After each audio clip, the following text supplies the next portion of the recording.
আমি চলে আসলাম হচ্ছে গিয়ে শঙ্করপুর তাজপুর। এটা হচ্ছে তাজপুর সমুদ্র। তো এখানে আমি চলে এসেছি, দেখো একটু আউটসাইডটা দেখাই। এই যে এটা হচ্ছে তাজপুর, ওই যে আমরা ওখানে ছিলাম বসে। এবার ওখান থেকে বালি, সমস্তটাই বালি, বালির মধ্যে থেকে হেঁটে হেঁটে একটু আসলাম। আমার ঝিনুক কুড়াতে খুব ভাল লাগে, তো আমি মানে ঝিনুক কুড়াতে আমার ইচ্ছা, ঝিনুক নেবো। আর এখানে এসে আরেকটা জিনিস যেটা আমি দেখলাম, সেটা সমুদ্রের পাড়ে অনেক গরু আছে। দেখো আমার পেছন সাইডটা দেখো, অনেক গরু। হ্যাঁ, অনেক গরু এখানে, জাস্ট ওরা চুপ করে বসে আছে, না খাচ্ছে না কিছু করছে, কিন্তু গরুগুলো আছে। এই যে আমার বদমাইশটা ঝিনু, এই বাবু বেশি দূর যাবি না, বালি কিন্তু যাস না। ওটা কি বলের মতন?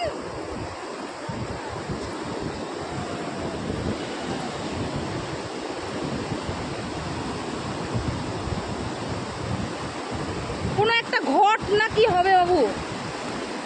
ওয়াও, অনেকগুলো ঝিনুক আমি পেয়ে গেছি। জিও, আমার ঝিনুক তো ব্যাপক লাগে। বাবু যাস না, ওটা কি জিনিস? হেই, ওসব ধরতে নেই, ফেলে দে, ফেলে দে, ফেলে দে, ফেলে দে। এ মা, বদমাইশ ছেলে পেলে হলে যা হয়। ঠিক আছে, টাটা।